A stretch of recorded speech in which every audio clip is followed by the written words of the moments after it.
What's up, everybody? Welcome to Fanatically Speaking. I'm Kent. I'm Logoff. I'm the Logoff legend. And we're here to say everything that every fan is thinking, but louder and probably a little crazier. Get ready. This is Fanatically Speaking with Kent and Logoff. You know what's funny? Like, I'm not a social media hater. I'm a social media hater.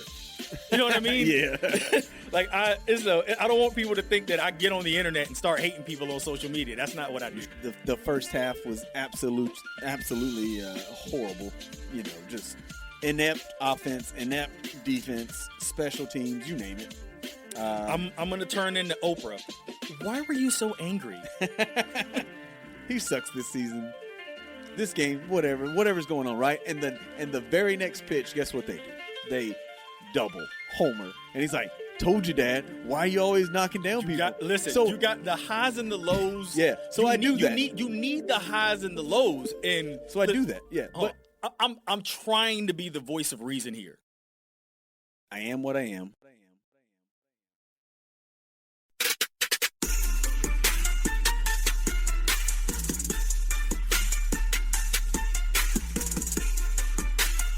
Hey, what's up, everybody? Welcome to another episode of Fanatically Speaking. I'm Kent, the co-host and promoter. I am Logoff, the Logoff legend, hater of social media. I'm the co-host and producer of the show. And this week, what we're going to do is we're going to change things up a little bit. We're going to ask some questions and just kind of dive into them as best as we can. I want to ask you a bunch of questions, and I want to have them answered immediately. The first question that we have this week is, which quarterbacks in the NFL do we think should hang it up? Now, typically when you think about that question, you think about older quarterbacks that are a little bit longer in the tooth, but this qualifies to all quarterbacks. And I'm curious what you got, Kent. What do you think? Yeah, I think sometimes careers end early. I also think, though, sometimes the NFL gives up on guys early. And it's certain guys. But, you know, I've seen the NFL, give up on a Donovan McNabb, a Cam Newton, a Steve McNair, but they also gave up on like a Kurt Warner. Like the Rams gave up on him, even as good as he was. The Giants just had him, gave up on him, and then he resurrected his career in Arizona again to have a Hall of Fame career. So it's a tricky, it's a tricky, right? Basically, because you would think the NFL, Baker Mayfield, it was over. Sam Darnold, it was over. Daniel Jones, it was over. And like this season in general, they've been able to show that they can still play. So it says sometimes it's true. You think it's over for guys, but amazingly this year there's three guys. Or not, Baker's done it for a few years now, but I think there's multiple guys this year, like we just talked about, that have done it. And looking at that kind of big picture, when you think about the quarterbacks in the league that, have bad coaching situations, and I actually think about this, and I'm not going to get too Eagles heavy, but a quarterback like Jalen Hurts, who's had constant carousel changes with the coaching staff, head coaches, offensive coordinators, and it's a big thing that I don't think people think about that affects a quarterback's development, especially young quarterbacks. And quarterbacks that have unique skill sets. So, you're talking about like a Daniel Jones who was, a rare white running quarterback. He was super crazy athletic, had some running ability, paired with Saquon Barkley of all players, and they still couldn't find a way to make that work. He leaves, goes somewhere else, and has, one of the best starts of the season, for any team in the league this year. So I think that is a big point, maybe not to give up on quarterbacks a little too early, but I'm going to be clear. The people that I have on my list who need to hang it up, they got to go. Okay. Ain't no help for them. So if you want to throw a name out there, you can, or I can go ahead and just start, taking a blowtorch to people because I'm ready. And these are quarterbacks that are playing right now? These are active quarterbacks in the NFL that are currently signed to teams in one way or another. They are being paid by NFL teams, and we think that they should hang it up. Okay. You're probably going to say Kirk Cousins? Kirk Cousins is definitely one, and he's another journeyman quarterback, traveled around. He's made a lot of money, capitalizing on that franchise tag, type contract. He's made a lot of money. Top dollar, just being a lot of money. Freelance, hired gun quarterback. And I think his obviously injuries and age have kind of caught up with him. And he's not the most athletic quarterback anyway, but Kirk Cousins certainly one of the names on my list. The other name I'm going to say is probably come a little out of nowhere because I think he's still in his athletic prime. But I don't want to see Deshaun Watson play another snap in the NFL, dude. Nah, well, I don't blame you there. I mean, I think not one more snap. One more snap. You talk when you talk about guys who, and this is like a wholly different topic, but guys who just fell off. He fell off. Now, unfortunately, he fell off after he got paid, scandal, all these things. So I don't, now he's injured, and he was injured before, even when he got signed or traded. So. Yeah, I mean, that's a really good one. I don't think anybody really cares. I don't think anybody cares to watch him play again. Yeah, nobody wants to see him play again. And just thinking about it like bird's eye view of Deshaun Watson. So you think about all the scandal and stuff that that happened with him, all the allegations and the lawsuits, the injuries on top of it. Then he had the last year he played was a horrific year, terrible stats. Wasn't a good locker room type guy. But the other thing is name another team that's going to take a chance on him to begin with. No one wants to take that risk with, the legal issues that he had, coupled with the injuries. Then you add that he was a bad player. He came in highly touted. He had all the potential in the world to be great, and it just didn't work out for him. Yeah, I think that guy should go. And, fully guaranteed, first fully guaranteed contract ever in NFL history. He's got the money. He'll be okay. I don't feel bad for him.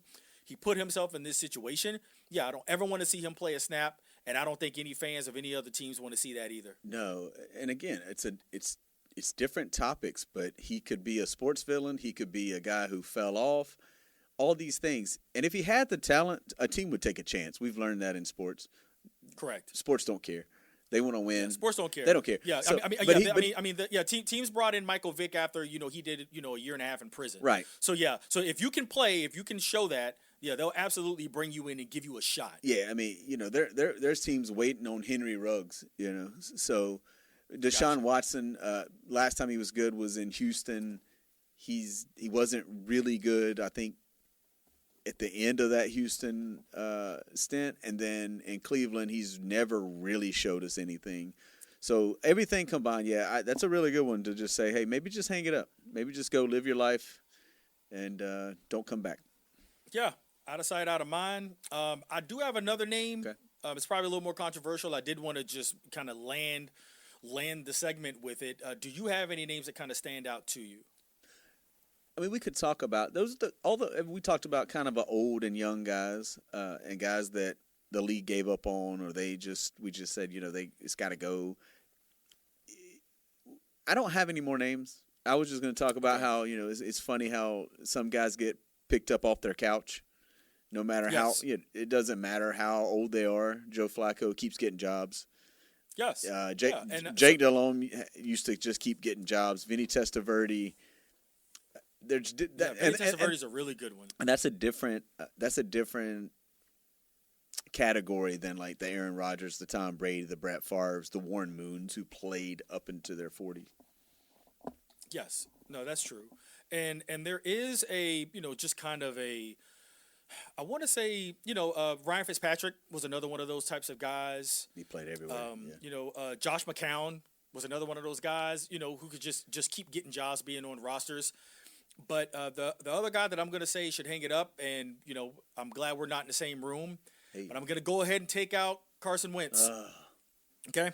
Now, I am going to use your own point that you just made, and I'm going to use that as a part of my argument, which is the fact that not only has he been bounced around quite a bit, and there always seems to be those guys that, much like a Joe Flacco, where it's like, yep, let's just bring this guy in.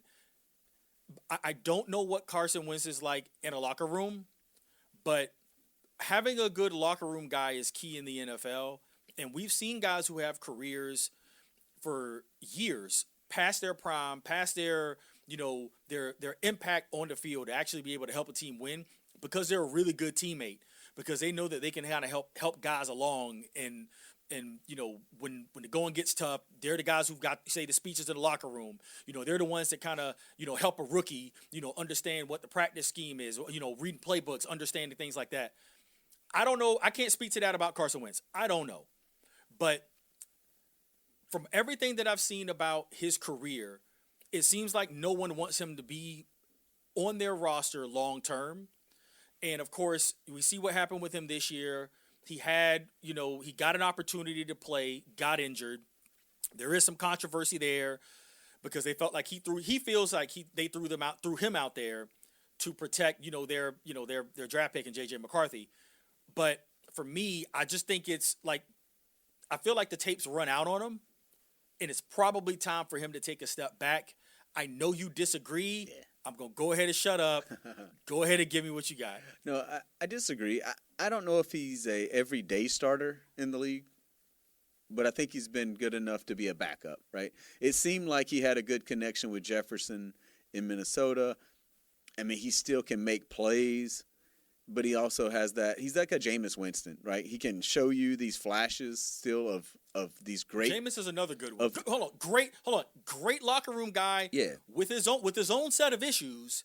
You won't hear of any players that he's played with say a bad thing about Jameis. He's a good locker room guy, really good rah-rah guy. Yeah. Not everybody's that, and it's going to play into some of this too.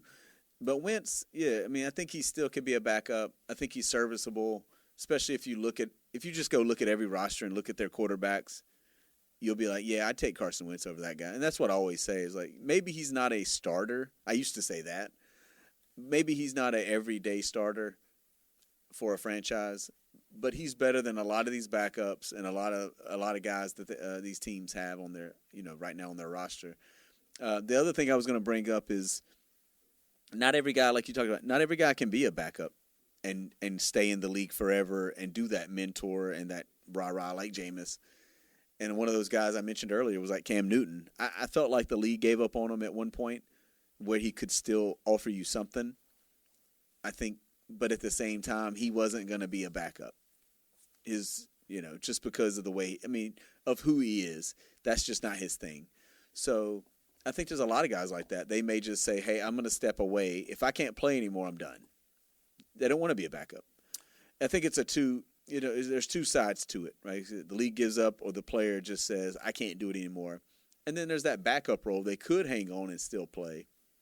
Because I don't think we're just talking about like just starting. I think we're talking about just guys staying in the league. I'm talking about guys that need to go away. Yeah. Yes, I'm talking about guys who need to, go into their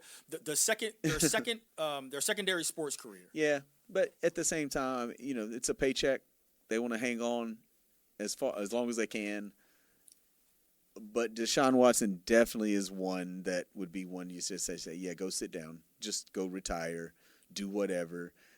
I don't think, like I said, a team don't really want you. Fans don't want you based on everything, personal life, scandal, and your play on the football field. There's a big combination there.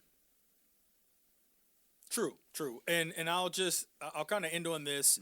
Mm-hmm. You mentioned Cam, and the thing about Cam Newton that, I'll throw out there and give him his flowers is he might be the best college football quarterback of all time.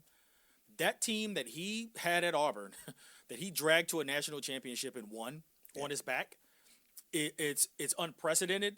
It wasn't pretty, but they won that game purely because of him being an athletic specimen. That helped him in his career, even though his career wasn't crazy long. But he's also a really, really big personality. We see all the things that he's doing right now. You see those hats that he wears. Yeah. He needs the attention, and he needs everybody, all eyes on him. It's hard to have that dude second, third on the depth chart behind your young up-and-coming quarterback who just wants to show up and punch his clock every day and go home. So, and Cam did get his opportunities in New England. I think he got a good enough run there. But I wouldn't say that he probably needed to hang it up, but it's kind of hard for some of those guys. The names that we're throwing out there, they were never huge quarterback names, and I think that's why we're like, oh, okay, yeah, dude, you can go ahead and step away. It's okay for us to never see you again. That was probably one of the greatest, if not, like you said, greatest seasons for a quarterback in college football because he only had the one at Auburn. And then, he's never officially retired, and he won't say the words or he won't do it. He feels like he doesn't have to. So that's the other thing about Cam in the NFL is he won't retire, which might be holding him back for the Panthers honoring him. So somebody's going to have to give one day there. I mean, Cam will be fine. He'll be all right. He's doing enough. We see his face enough, but he'll never throw another NFL pass again. No. So even if he hasn't retired officially, like turned into paperwork, we know what it is.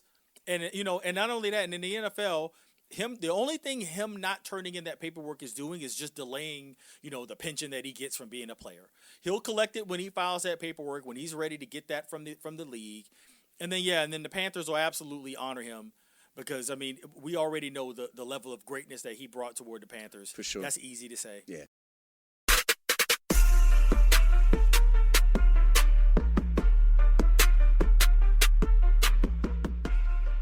I'm sorry.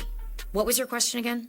Question number 2. I'll set this up a little bit. So Victor Wembanyama, last year's overall number 1 pick. We know he's super tall, he's super skinny, and he's also very, very great. He's been showing out since the tip-off early in the season, beginning of the season. And the Spurs have been absolutely balling, dominating teams, even really good teams. So my question is the hype around the Spurs and Victor Wembanyama real, or is this just kind of a really hot start to the season? Now, I'm going to defer to you because you are indeed a Spurs fan, and I'll go ahead and let you have the floor. I think it's a mix. I think we're seeing what Wemby can be. We already know what he is, but I think we talked about this on a previous episode of what's that ceiling, and I mean, he's going to be amazing. He puts up crazy numbers. He's a freak of an athlete, nothing like we've ever seen. So I think it's a mix, though, that it's a hot start and the hype is real.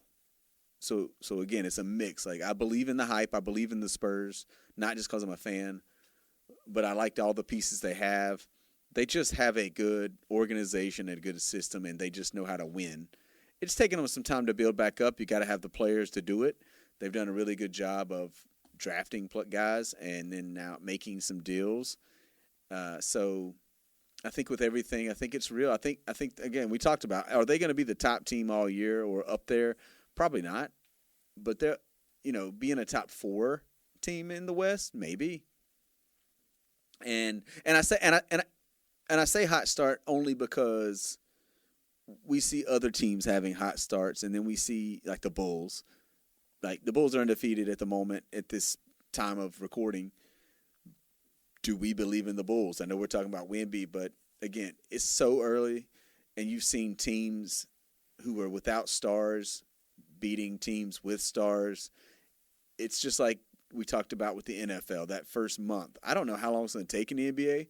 And again, each night's different as well. So at the moment, I'm just going with the Spurs. I'm saying it's a mix, and the hype is real. Okay. And to piggyback on that, it is a long season. It's 82 games. Injuries play a huge role in the NBA because one starter being injured, could definitely affect your teams and, where they sit in the playoffs, especially in the Western Conference. However, one of their better players isn't even playing. De'Aaron Fox isn't even out there yet. And they're still out there dominating. They've got good roster balance. Wembanyama covers a lot of ground on the floor as a player. I do believe that the hype is real. And I'm going to go ahead and shift things. I'm so impressed by how they're winning because they're winning in every way. They're winning with shooting threes. They're winning rebounding. They're winning playing great defense. They're winning, blowing teams out. They're winning shooting effectively. As a team, not just Wembanyama. He's got a really good core of support. And the Spurs, like you said, they're a great organization. They did a really good job putting a really good balanced team around him. I'm going to say that they're absolutely a top 5 team in the West. And if they don't make, a Western Conference Finals is really hard for a player that young. But I think he's so dominant, and then that team is so good. They're so well coached, and that organization is so balanced. I have to say that if they aren't competing for a Western Conference, even if it's just a semi where it gets to a Game 6 or a Game 7, then to me, this season would be a massive disappointment because this is an opportunity. We all knew that Wembanyama was going to be a really, really good player. This puts him on a Hall of Fame trajectory.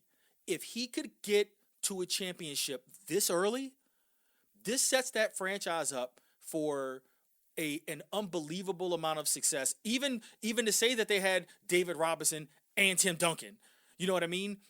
This sets it up so early where they could go and have a player like this lead. Because when they got Tim Duncan, they still had David Robinson. They still had Greg Popovich. Like, they still had a core, really good championship level team. But if he shows his ability to be able to lead without, tons of veteran plays and without a veteran resume, I think it gives him a chance to kind of to leapfrog a lot of the great players in the league that we thought, had championship aspirations. He could just wipe that out for the next 3 or 4 years easily if they stay healthy. Yeah, the main thing is if he stays healthy. That's the biggest thing, right? Because we've seen him kind of go back and forth with injuries early on. So if he's healthy, yes. And don't forget the Spurs. Everything you said, perfect, right? Fox hasn't even played. We like their lineup. We like their roster. Young, veteran, defense, which is what Spurs basketball is all about. And don't forget, I believe they still have draft picks. But if not, Draft capital, yeah. Yeah, and I think it's a destination now. They were named in the offseason as a destination when KD was getting shopped and other guys. So let's not think that they can't make a move to add one more guy, right, during this season, and then they really would be in that conversation of challenging the Thunder and whoever else is going to be at the top. So for real, yeah, like I said, I think the hype is real. I also think it's just a hot start in the NBA, so you're filling it out. They've got all the pieces. They've got everything you need to make that jump, especially when you just match them up against everybody else in the West. Outside of the Thunder, that's going to be, again, they're the ones you're chasing. But, yeah, Spurs right now, I think, like we said, top 4, top 5, and maybe they make a move, Yeah, and Wembanyama, his stats are crazy. 30 points a game, averaging almost 5 blocks a game. Yeah. 13, 14 rebounds a game. Again, it's early. Those numbers are probably flattening out a little bit, but that is incredible, along with the support and everything that he's getting. And you're talking about draft picks. I think what's probably most valuable for them as opposed to draft picks is the talent that they have on that team and the ability to make trades. Mm-hmm. So they've got good players on that team that they could trade to get better fits. They've got veterans on that team that they could trade, lower the salary so that way they're not, approaching the salary cap. And Wemby's still on his rookie deal. Mm-hmm. So you package those picks with some players, move some salaries around, they could really make a lot of noise. But I guess for me, the answer to the question is I do think that the hype is real, but I think it's only for this year. And I think that they'll be able to make some noise. For me, I will be disappointed, man. If they don't make a huge run, I'm going to be like, damn, Mac, you guys missed a huge opportunity to come out of nowhere and shock everyone and take the basketball world by storm. Yeah. Like I said, I agree. Yeah, you old Spurs homer. A little bit. I have to be honest. Oh, no, you are. I'll be honest. I'll be honest about them. Like I said, I think they're doing really well, and like I said, there may be one move away from really being a contender.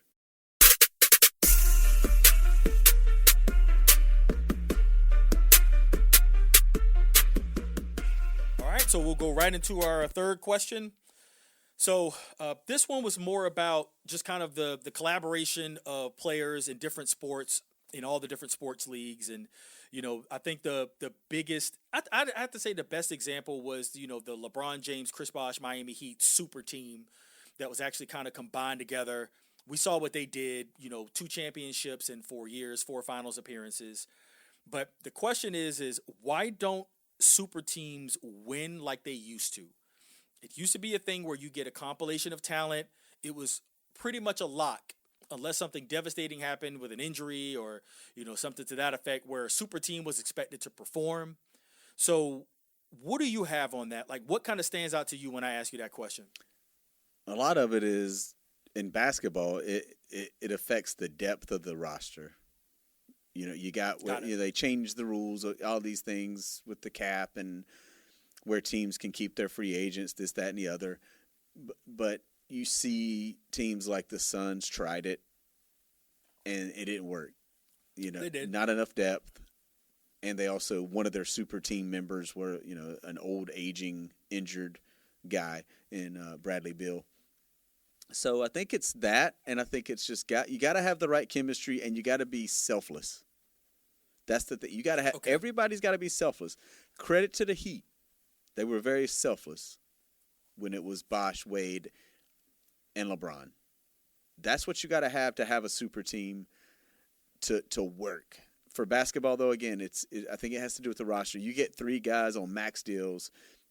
You're picking up just veterans, and they got to play well together. And it kind of faded out, and now you're seeing teams that are building through the draft. Even the Warriors, they built through the draft.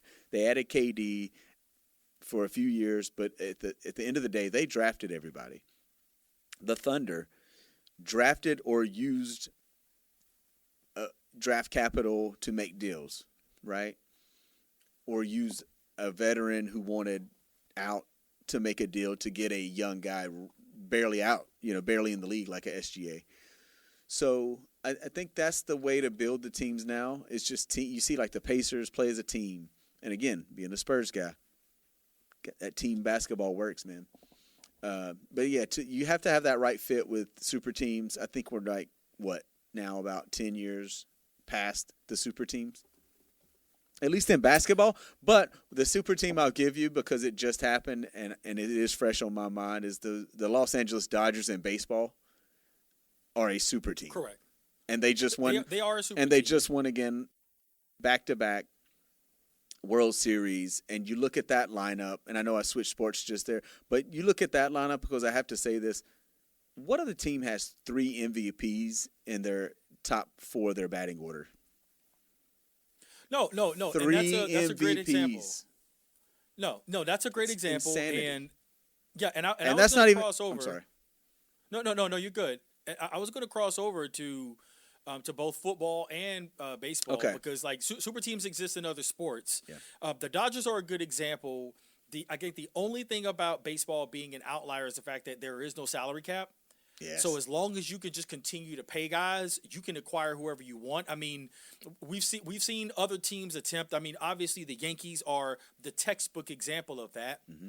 And then you saw what the Yankees did where Giancarlo Stanton, playing for the Marlins, wins an MVP.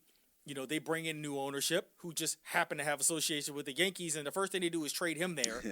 Yeah. So I mean, so these are types of things that have been attempted in baseball before. It's just a little different because as long as you've got the big enough checkbook, you can pay anybody. But it's still hard to do because, and then I'll let you finish with the Dodgers. Mm-hmm. But the other thing is just keep in mind, okay, the Dodgers, yes, very hard to do what they did, even with the super team. That series went 7 games into extra innings. So even with the super team, that's what it took for them to overcome it and actually become, back-to-back World Series champions. So even with that, it's still tough. Even when they had all the talent, pitching, hitting, fielding, front office, management, branding, LA, it took all of that, and it still took extra innings and everything happening the way that they needed it to win at the very end in the Game 7. Yes, I will say the game, the series, everything, it wasn't the big names that stepped up, except on the pitching side. I mean, Ohtani's Ohtani. He had some big hits. He had some big games. Freeman with the walk-off home run in the one game. Yamamoto gets MVP. He was the big free agent acquisition in the offseason coming from Japan. So but the names that helped that game last night and made plays were not those names, So I give them credit for that. Baseball's weird like that. You'll get a team like Toronto this year that Vlad Guerrero Jr., Bo Bichette, some other names, Max Scherzer, but most of that team is guys you never heard of, right? And they all got together, and what we talked about, team playing well. But still, even though it went 7 games, ultimately I'm watching it and I'm like, it's when you have to face that lineup for the Dodgers over and over again, even when they have bad games, it's still tough. Like when you say, okay, the top of the order, Ohtani, right? Then number 3, Freddie Freeman, Mookie Betts. And the other guys on the team are just as good. They're just not MVPs. But when you have to face a Will Smith, Teoscar Hernandez, Max Muncy, I mean, it just never ends. And like you said, the pitching staff, I mean, they put so much money, and everybody is treating them like the Yankees because the evil empire went out. And like you said, they got Stanton. They went out back in the day, got A-Rod. The big contracts, they've got the money. And baseball is just weird that way, right? Where the owners, if they want to spend the money, they'll spend it. So just hope your baseball team has a big owner. It does hurt. That's a conversation for another day, another episode where, does baseball need a salary cap? Because teams can compete. But, this would have been one of the biggest upsets ever if Toronto would have pulled it off, if not the biggest upset. When you have the greatest. I don't think. The only reason I'm going to disagree with that is because it went 7 games. Because so if it went the other way, yeah, and the Dodgers ended up losing, I wouldn't say it would have been a huge upset because they were competitive the entire series. They won the games when they needed to get to a Game 7, and it just didn't work in their favor. I mean, if they would have got swept, sure, I'll give you that. Okay. But they were right there. They had it. They would have had an opportunity to win it, even if they didn't. And it's just so funny when you said that. I don't even know if I've ever told you this. The Dodgers, I've always considered them Yankees West. Oh, yeah. They're the West Coast Yankees. That's what they do. They're going to throw a lot of money around. They got big checkbooks. Yeah. Their bank accounts are crazy. And they're going to pay money for everything because it's 20 million people in that metropolitan area, and they know that they can afford it. They're going to sell tickets. People are going to watch the games. The Dodgers are a big deal. So they've got the money to be able to throw it around. Yeah, and they do it in a way. I mean, they defer money on the contracts. So they're smart that way. So I wish the Atlanta Braves would do the same. And as a Braves fan, again, it sucks to watch Freddie Freeman in a Dodgers uniform win another World Series. What do you have on, would you say, football, super team? Yeah, for football, it's one of those things that's never really worked out. Quarterbacks make so much of the money.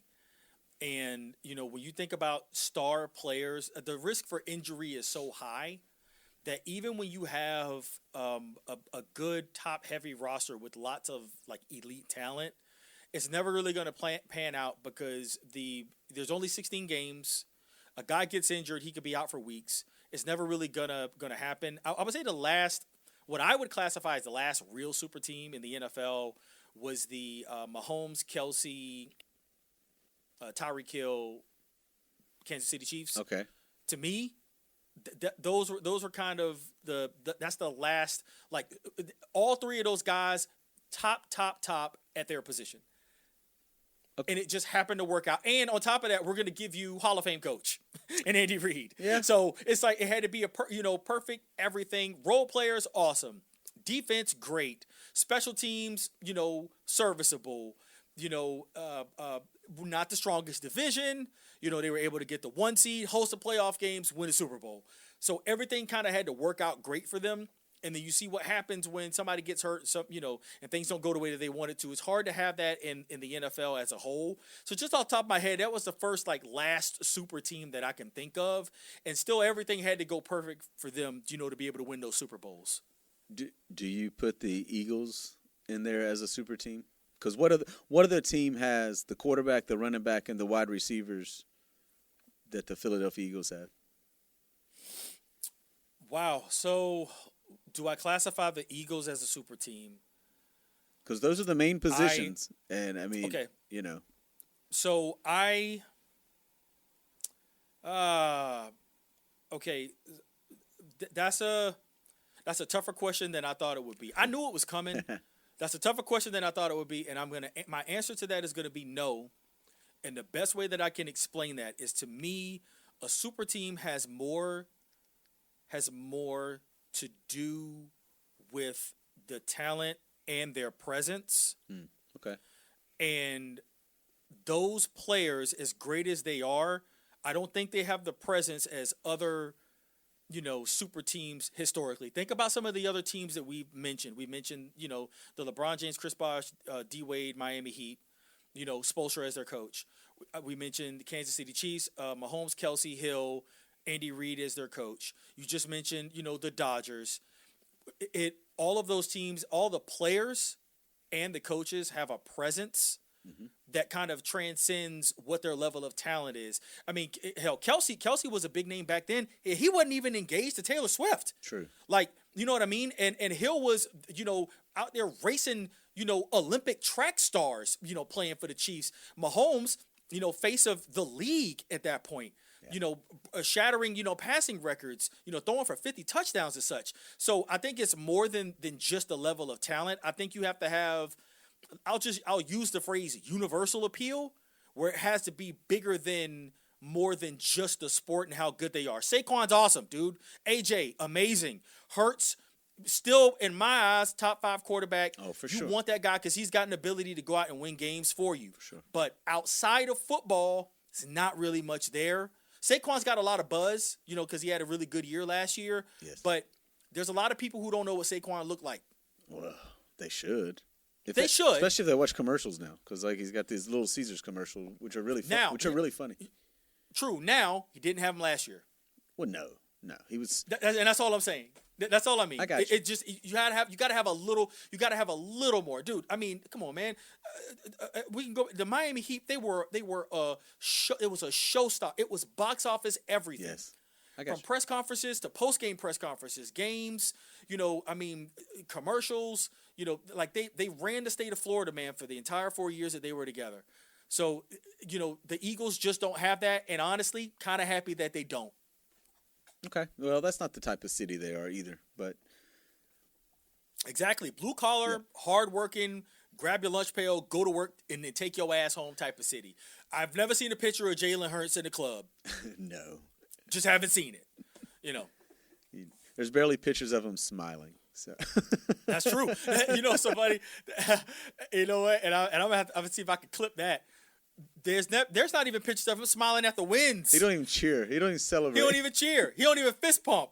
That dude, he picks up his helmet, walks, goes out, shakes the hands of the opposition, daps up maybe their coach, does a post game interview on the field, and then takes his ass in the locker room. I tell you, so and that's how I like it. Yeah, I would say that's I'm glad he's the Eagles quarterback, and definitely that's what you want in your leader.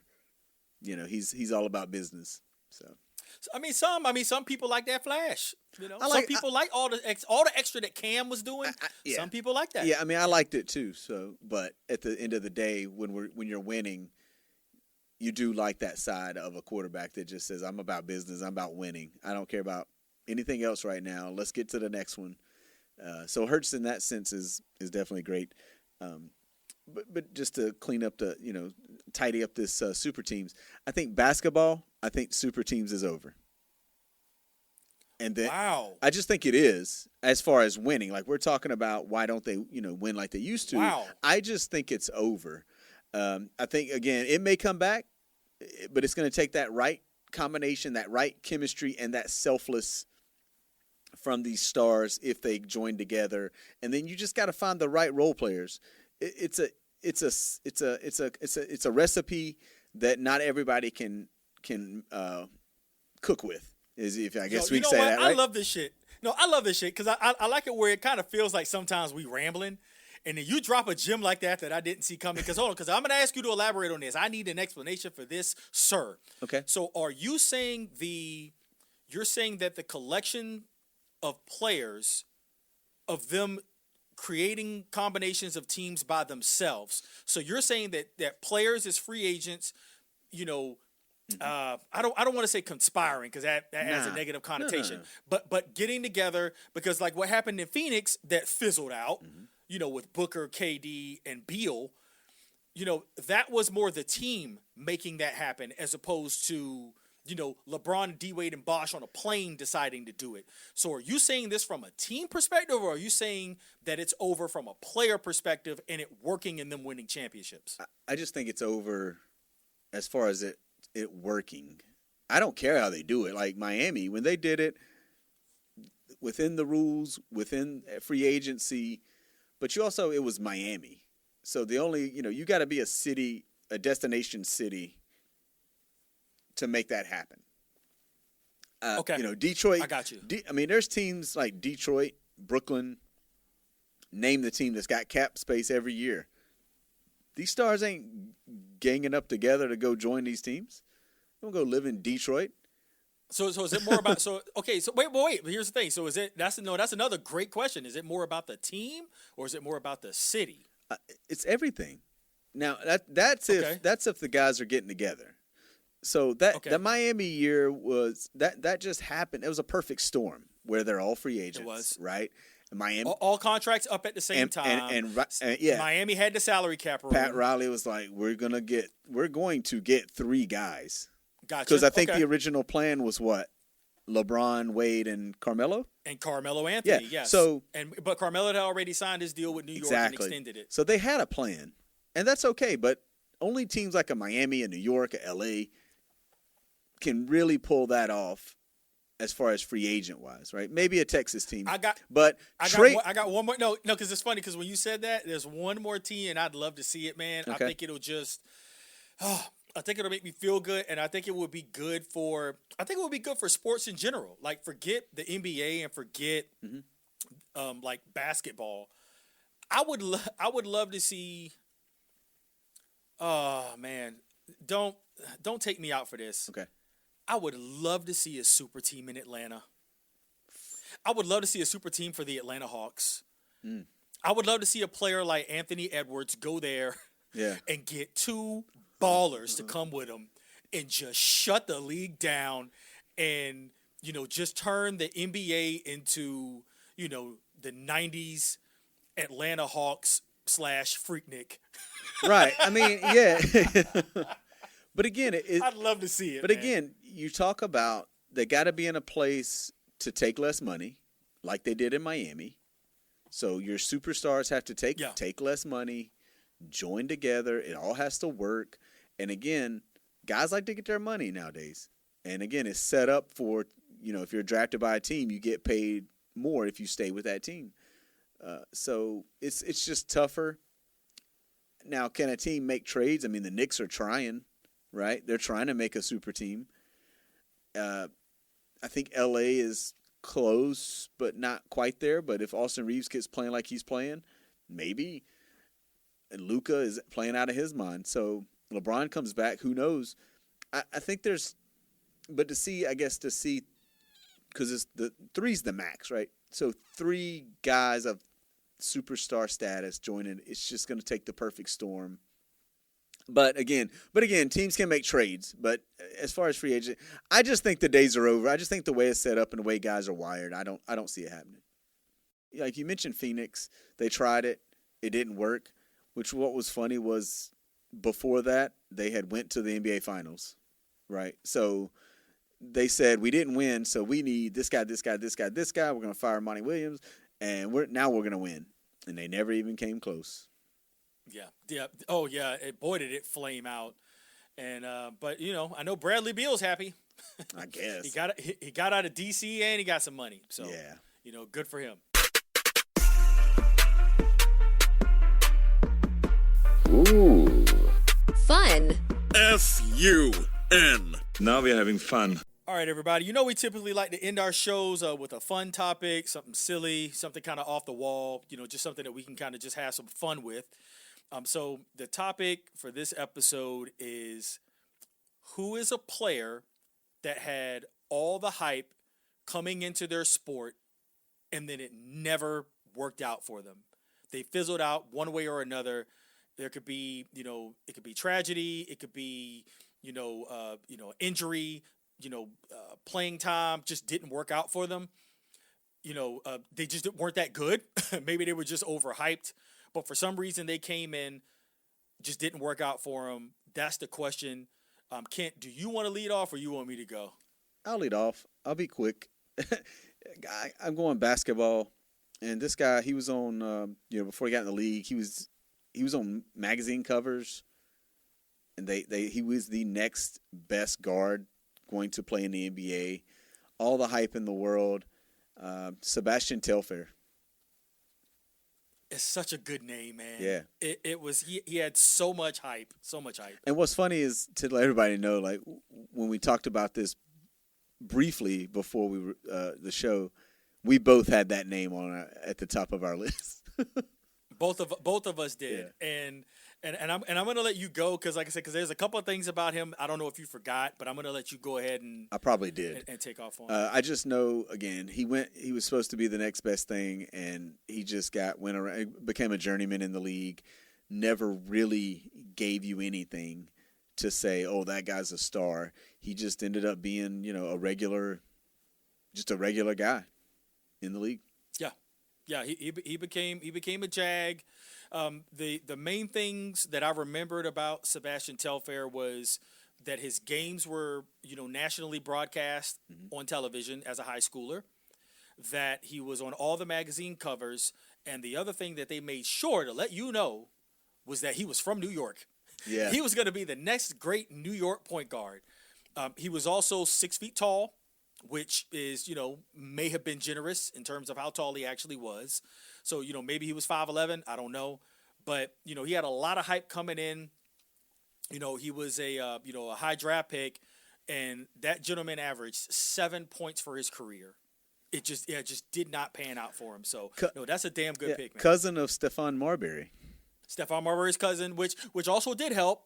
Because Starberry, was kind of a whole thing, but Stephon Marbury was a hooper too. So yeah, that connection absolutely made sense. Yeah, I think LeBron started that, and then the hype train for high schoolers, and then Telfair was supposed to be that next one, and like we said, he just never panned out. Yeah, it just didn't take off for him, and and that's not a knock on him. Maybe it wasn't his fault. It just sometimes you fit, sometimes it's where you go. He became a journeyman. Yeah. Portland, Boston, Minnesota, the Clippers, Cleveland, the T-Wolves, Phoenix. He bounced around the league a lot, and he had a very short career. His career lasted less than a decade. Yeah, in the NBA. Yeah, you can't. Players. That's the one thing we talk about now, like Arch Manning. The players don't make the hype. The media and everybody makes the hype, and correct. It is what it is. Yeah. But hey, he played, and sometimes it's to their detriment. Yeah, I'm with you. Yeah, and so who do you have? All right, so mine, same thing. This player's success wasn't necessarily in high school; it was more in college. Razzle Dazzle, just showstopper, elite athlete, had the name, had the look, had the speech, had the personality. He was highly touted. He got a lot of face time, which is rare, especially when you're talking about college football, because usually you don't really associate a face with a name unless it's a star quarterback. But this was a running back, and I'm going to go with one Mr. Reggie Bush. Yeah. Mm-hmm. And Reggie Bush, one of those players where he was a kind of a do-it-all type of athlete at USC. And, he was doing it all, running back, catching passes out of the backfield, returning kicks, supreme athlete, started dating Kim Kardashian. Mm-hmm. It was just this whole thing. Who hasn't? And, got drafted by the Saints, and it just never took off. He played, 10 years, had 2,000-yard seasons. His yards per carry were never really great. It just never really worked for him as hyped as we thought he would be.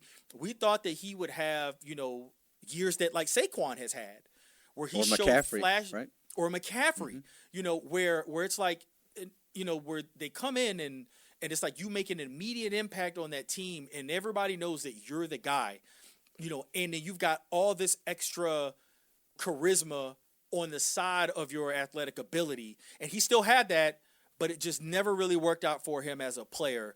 And obviously playing, at USC, those games were huge. Big college program at the time. I think everybody was expecting a lot more from him, and I think it's fair to say that he was expecting a lot more. Heisman Trophy winner. Yeah.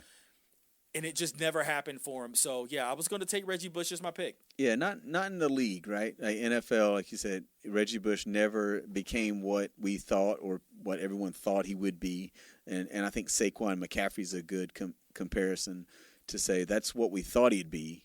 He just never ended up being that. Won a Super Bowl, but he was just, again, he was a part of that team.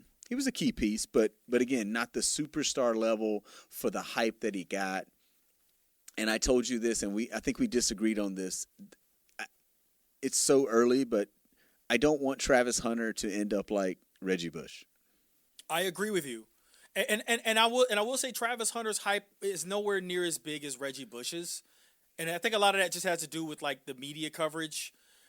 Like Reggie Bush was, I don't want to say he was more marketable. I mean, Travis Hunter's a big name, but like the Reggie Bush push was massive. It was. I'm sorry. Go ahead. Go ahead. No, go ahead. No, I was just saying. I think both of them were at some point mentioned as the top pick of the draft. True. And then the Jags the Jags have made a huge trade to get Travis Hunter. So I'm just expecting. And he's on their team. He's on their roster. Yeah. I'm just expecting more from him, and I just said I hope he doesn't end up a Reggie Bush. I agree with that. The Jaguars have never been a fantastic organization, but so they were hoping that bringing him in as a player would help them. But they're going to have to give that young man some help. They'll have to help out Travis Hunter. And I had another point. Oh, very interesting thing you said about Reggie Bush. Mm-hmm. You mentioned Reggie Bush, and you mentioned the fact that, he won a Super Bowl with the Saints. Yes. I guarantee you that if you were to go to, on the street, any bar, any football game, and you ask anyone if Reggie Bush won a Super Bowl ring, I think you'd be surprised at how many people say no. They wouldn't remember. He was that much of a non-factor. I mean, he was on the team and he played, but you don't think of him as Super Bowl champion Reggie Bush, even though he is one. And I think that kind of helps accentuate my point. I got you. That makes sense. Hey, like I said, he never lived up all the way to the hype. Yeah, never panned out, man. Okay, everybody, that's another episode of Fanatically Speaking. Again, I am Kent, the co-host and promoter. I am Logoff, the Logoff legend, the hater of social media. I'm the co-host and producer of the show. Thank you guys for listening to another episode. As usual, follow, like, subscribe, share all you can with anyone that you know. We are on all social media platforms. You want to go ahead and rattle those off, Kent? Social media, yeah, we are on TikTok, Facebook, Instagram, YouTube. The podcast is available on all podcast platforms: Apple, Spotify, Amazon Music, iHeartRadio. You can find us anywhere. Download, like, subscribe, share once again. And that's all I got, man. I'm all out. All right, that's a wrap.